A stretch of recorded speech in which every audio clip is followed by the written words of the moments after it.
Yeah, this is it, matey, I'm sure of it. Yeah, this is our bench, all right. That's where we pitched the tober, beside that lake, do you remember? And that swing park were there too.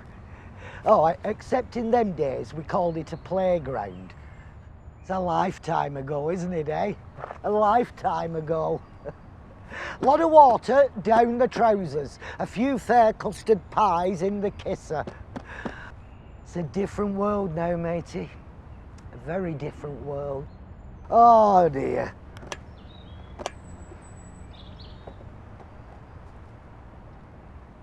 Oh my God. Just look at the state of that glass. How the heck are you supposed to see through that muck?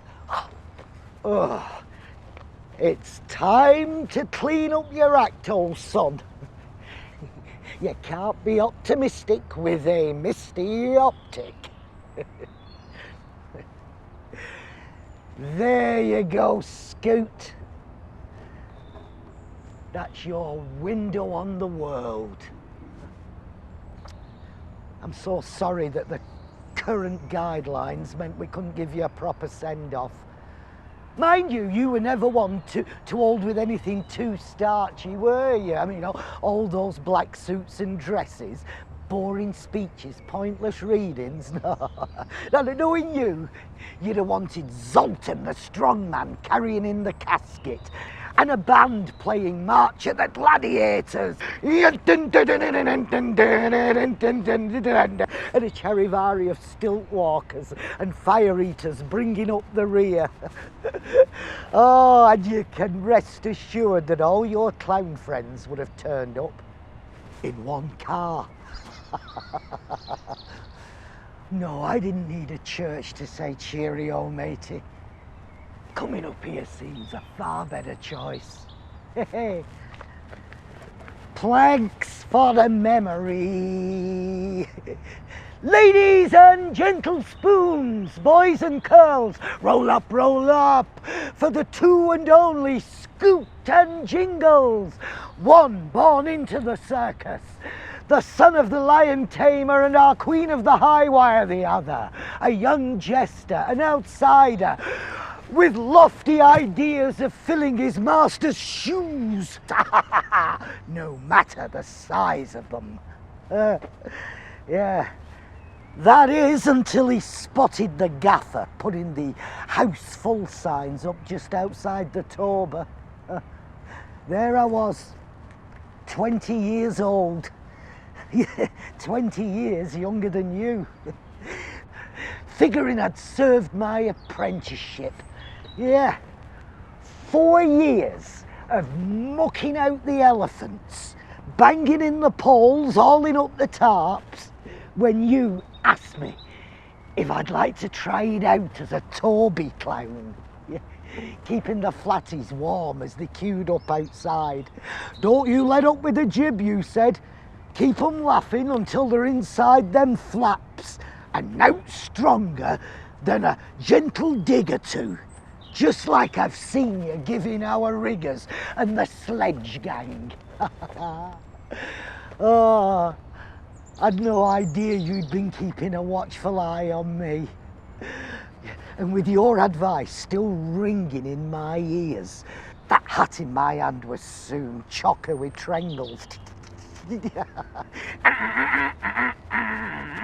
Hey, sir!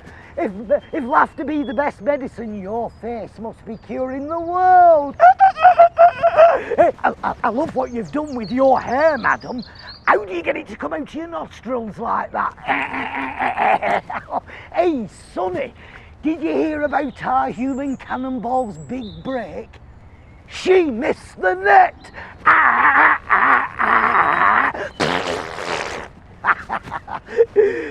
And then you moved me up to carpet clown, keeping the flatties warm while they brought in the cover for the acrobats. Yeah, and by then, I'd learned to juggle up a storm. I was bending balloons into giraffes, and I was balancing on beach balls. And then I was absolutely gobsmacked. Gobsmacked when you asked me if I'd like to train up as Scoot's new sidekick. Oh yeah. And after weeks and weeks of, well, hard work, straining and bruising every part of me until I could make falling off his log look as easy as, well, falling off a log. Oh, yeah. And then I thought I was ready.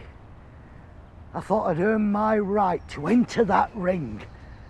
Oh, but on that searing summer afternoon in '76, the moment I saw that board going up announcing that our debut performance was sold out, an icy grip of terror just grabbed me by the ghoulies.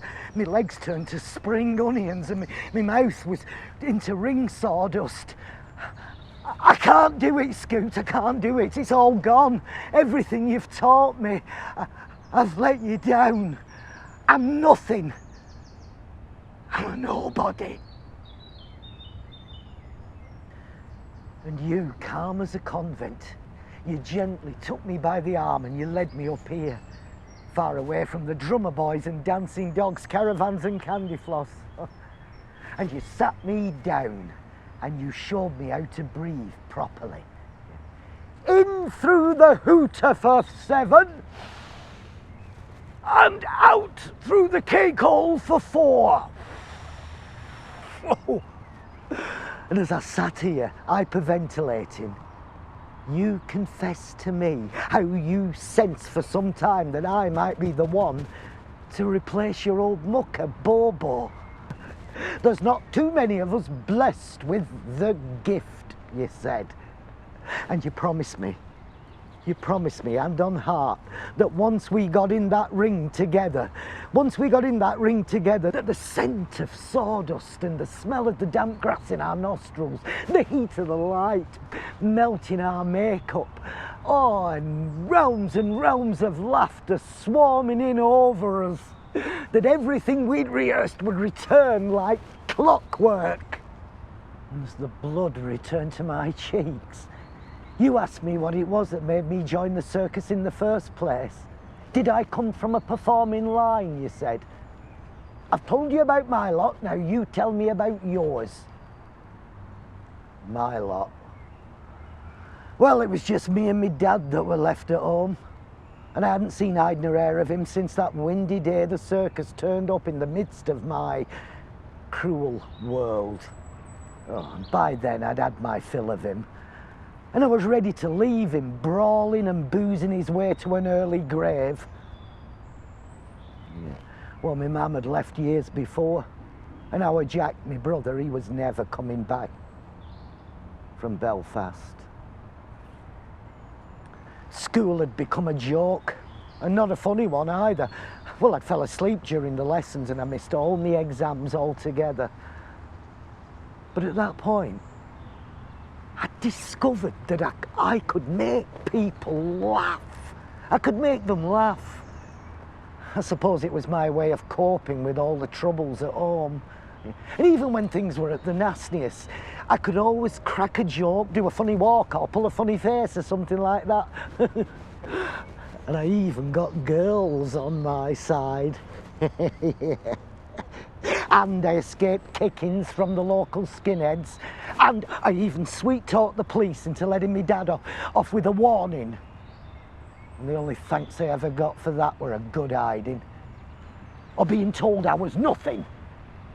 A nobody. And hearing them 2 words, you nodded gently, didn't you? And your eyes were full of, well, understanding. Because you recalled how they were the same 2 words that I'd used when I'd just had my wobble. Stage fright lurks in many kind of hidey holes, you said. I mean, it was my family. Was I going to let my past ruin my future? This was my chance, and it might be the only one I ever get to show that I'm something. For somebody. And this sounds crazy, Scoot, but as you led me back down to that toba, I could feel myself growing taller and taller. I was expanding with confidence and full of expectation. Oh, God, I couldn't wait. Couldn't wait to pedal that unicycle right through the gang and into that ring. Oh, and you were right, Scoot. You were right, of course you were. Our debut couldn't have gone any better because we were on fire, weren't we? We were on fire. Oh, the chases were perfect. The knockabouts bob on and the pies were timed to perfection. Oh, it was wonderful. And the laughter. Oh, the laughter. Gales and gales of precious, wonderful, ear-splitting laughter. Oh, the only trouble was that it was all over too quickly. I couldn't wait for the second show. I couldn't wait so we could do it all over and over again. Oh.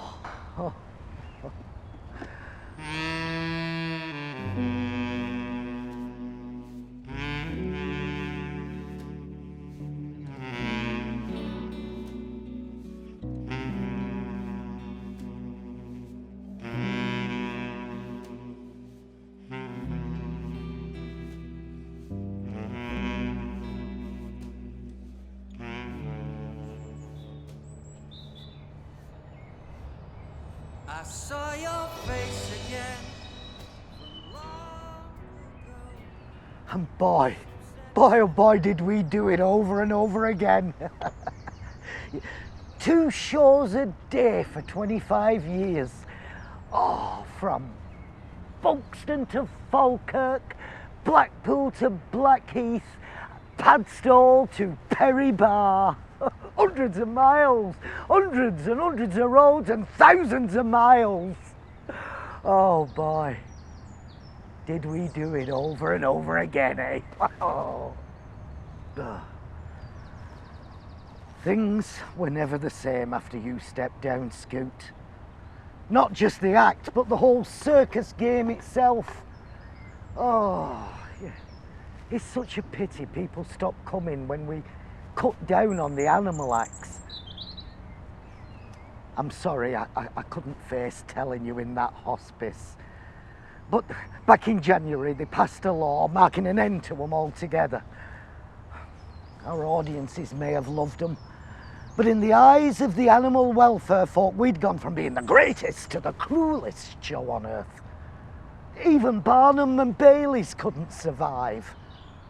146 years of history just snuffed out with a pinch of a wick. Ah, but things had been going downhill anyway. Do you know, one night, during one of the chases, I spotted a young lad in the front row of the audience, gawping at his mobile phone. Bleh. I mean, in his parents' mind, because they'll have paid for his tickets. Oh, but I realised then that kids were starting to look for other things. Did you know there's a computer game out now where you can score points by killing clowns? I mean, can you imagine that, Scoot? Folks have gone from loving us to marking us down as murderers, kiddie fiddlers, baddies in horror films. I mean, how? Why? Sheffield University did a study on clowns, and they said that we were universally disliked by children. And that we were, what did they say? That we were quite frightening and unknowable. I tell you, Scoot, I ran a risk coming here today. I did, putting on that old wig and the old war paint for this last time. I mean, what would have happened if I'd have been spotted by a gang of vigilantes? Or even worse, someone from social services. Oh. It's a different world now, as I say. And just like the circus, everything in that world that we took for granted has now just gone out of the window. You know, before you retired and I stepped out of the game when I could, what were the best 3 bits of advice in showbiz? Hey? Make 'em laugh, make 'em laugh, make 'em laugh. And it's no different today. Today is no different. It's just that folk will find it in other ways, that's all. I'm just glad you and me did our bit when we could, eh? Yeah.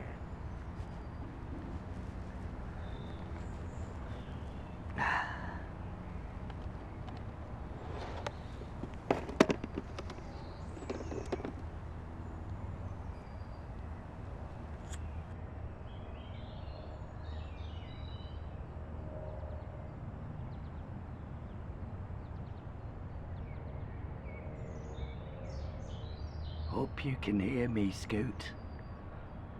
Up there in windy Van Hooten Circus, where the pay's always generous, working conditions ideal, and the bleachers are all stuffed to the gills.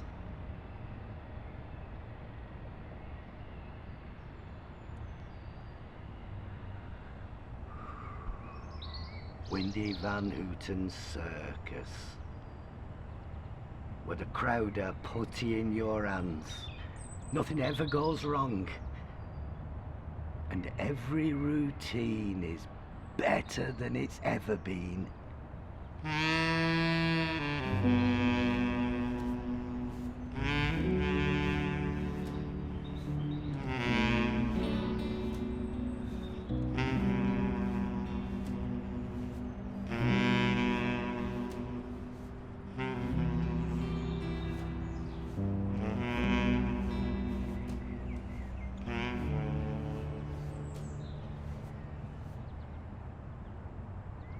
Thanks, old son, for saving my neck up here all those years ago, for giving me a proper family, and for a ride on the roller coaster that I would not have missed for anything. Thank you.